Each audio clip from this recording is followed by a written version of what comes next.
제가 오늘 아주 참담한 상가를 보고 왔어요. 여기 보이시나요? 이 빈자리들. 이런데 잘못 샀다가는 큰일 나는 겁니다. 마지막 내게 남은 건 뭐다? 은행 대출 이자다. 이렇게 공실이 많은 이유, 세 가지 이유, 어디가 잘 될 상가다, 이거는 알 수 없을 거예요. 하지만 어디는 하면 안 되는 상가다. 오늘 영상 끝까지 보시면 망할 상가가 어떤 건지 감은 잡으실 수 있을 겁니다. 이런 상가 가지신 분들은 정말 마음이 쓰려서 잠도 제대로 못 주무실 것 같아요. 여긴 심지어 1층에 부동산도 없습니다. 어디나 있는 부동산이 없다? 다 그럴 만한 이유가 있는 거예요. 이런 데 하면 정말 큰일 나는 거예요. 근데 뭐 누구 탓을 할 수 있을까요? 결국 자신이 다 떠안고 가는 겁니다. 여기 맨 처음에 상가 분양받으라고 할 때 온갖 감언이설로 포장하던 분들 책임져 주지 않습니다. 마지막 내게 남은 건 은행 대출 이자다. 오늘 영상 끝까지 보셔야 하는 이유, 오늘 잘 보시면 최소한 잘 될 상가가 뭔지는 모르더라도 망할 상가가 뭔지는 감이 잡히실 겁니다. 지금 여기는 인천 계양구 신축 아파트 단지 상가예요. 보통 아파트 단지 상가가 수익률은 좀 떨어지더라도 안정성을 높이 쳐줍니다. 아파트 주민들이 이용하는 가게들이 들어가니까요. 그런데 이 상가는 좀 특이합니다. 지금 이렇게 횡해요. 이미 입주한 지 거의 반년 정도 지났는데요. 그냥 아무것도 없죠. 여기 처음에 분양받으신 분들은 마음고생이 정말 심할 것 같습니다. 그리고 앞으로 한동안 계속 이렇게 빈자리가 많을 거라고 저는 생각해요. 이곳은 재건축 아파트인데요. 기존 조합원분들이 상가를 받았을 수도 있을 것 같습니다. 하지만 제가 그런 배경은 모르니까 그냥 일반 상가의 관점에서 한번 설명해 드릴게요. 자, 이제부터 이 상가가 이렇게 공실이 많은 이유, 세 가지 이유 설명해 드릴게요. 첫 번째, 아파트 자체의 문제. 세대수가 적습니다. 여기 300세대도 안 돼요. 상가는 엄청 많아요. 비율이 상당히 안 좋습니다. 그리고 평형대가 작아요. 여기 아마 25평 안쪽일 겁니다. 이 평형대가 왜 걸림돌이냐면 기본적으로 평형대가 작다 보면 아파트에 사는 사람이 적을 수밖에 없어요. 예를 들어 30평대에 4명이서 산다면 25평 또는 그 아래 평수면 3명 정도가 평균이겠죠. 그래서 기본적으로 깔고 가는 사람 베이스가 적다. 이게 문제고요. 두 번째, 주위에서 끌어들일 만한 흡입력이 없어요.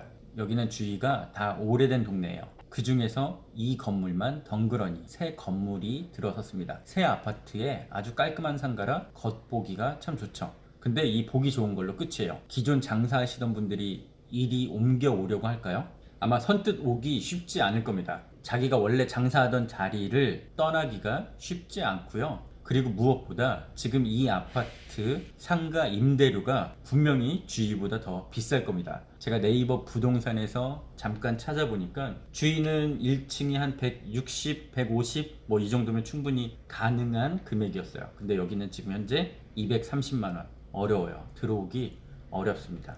기존에 계신 사장님들이 오기 어렵다면 새로운 사장님들께서 와야 되는데 아까 제가 말씀드린 첫 번째 이유, 이 아파트 단지 기본 세대수가 적어서 오기가 힘들 겁니다. 아마 지금 들어와 계신 사장님들도 상당히 어려우실 거예요.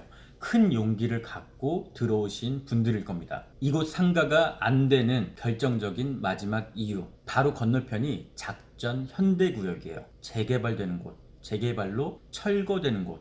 그 뜻은 사람이 빠져나간다. 그리고 앞으로 3년, 4년 동안, 5년 동안 안 들어온다. 가뜩이나 주변에 인구도 적은데 또 물 새듯이 빠져나간다? 그럼 답이 나오죠. 여기는 한동안 힘들 겁니다. 제 예감상 여기는 상가가 아마 미분양일 확률이 상당히 높아요. 이 상가가 활성화되려면 앞에 작전 현대구역, 새롭게 재개발한 아파트가 입주하고 조금 더 지나야지 그나마 지금보다는 숨통이 트일 것 같습니다.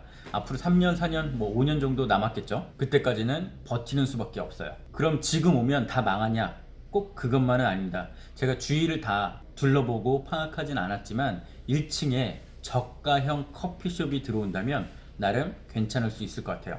첫 번째, 도로가라는 점, 그리고 기본적으로 적지만 300세대는 깔고 한다는 점. 마지막으로 앞에 작전 현대구역이 공사가 시작하면 일하시는 분들이 오갈 수 있다는 점. 새벽 장사 한 3년, 4년 정도 생각하고 버티면 나중에는 꽤 괜찮은 자리가 될 거라고 보입니다. 작전 현대구역 상가가 어떻게 지어질지 모르지만 여기 편의점도 담배권 거리 때문에 잘 버티면 어느 정도 흡수는 기대해 볼 수 있을 것 같아요. 아니면 이런 것들은 정말 주위에서 단연 눈에 돋보이게 정말 눈이 휘둥그레질 만한 그런 업종으로 들어온다면 또 사람을 끌어볼 수도 있을 것 같습니다. 대신 주변의 소득 수준 그리고 연령대 이런 것들은 고려해 보셔야겠죠.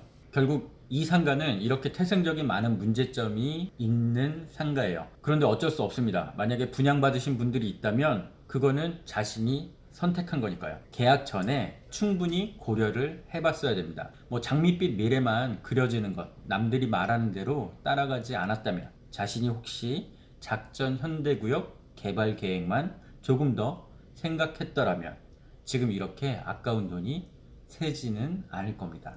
처음에 말씀드렸듯이 이번 시간 통해서 어디가 잘 될 상가다 이거는 알 수 없을 거예요. 하지만 어디는 하면 안 되는 상가다 어느 정도 감이 잡히실 겁니다. 이 상가 하나만 봐선 절대 안 되고요. 기본적인 세대수 그리고 주위의 인구, 환경, 특히나 개발 계획까지 살펴보셔야 돼요.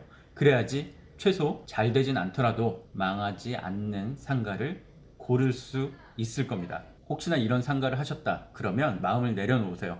내가 지금 수익률 4%, 5% 받아야지. 월세 200, 250은 받아야지. 이런 생각을 갖고 계시다면 아마 한동안 계속 어려우실 겁니다.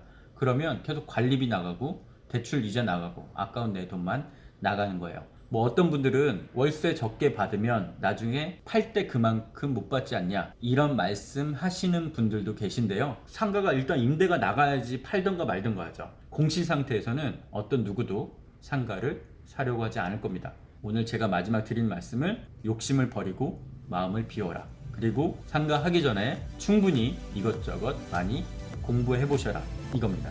앞으로 제가 틈나는 대로 이런 상가 투자에서 절대 실패하지 않는 법 조금씩 계속 알려드릴게요. 다음 영상이 궁금하다면 좋아요, 구독, 알림 설정까지 꼭 하시길 바라겠습니다. 지금까지 부티인 기자 출신 홍윤중대사입니다.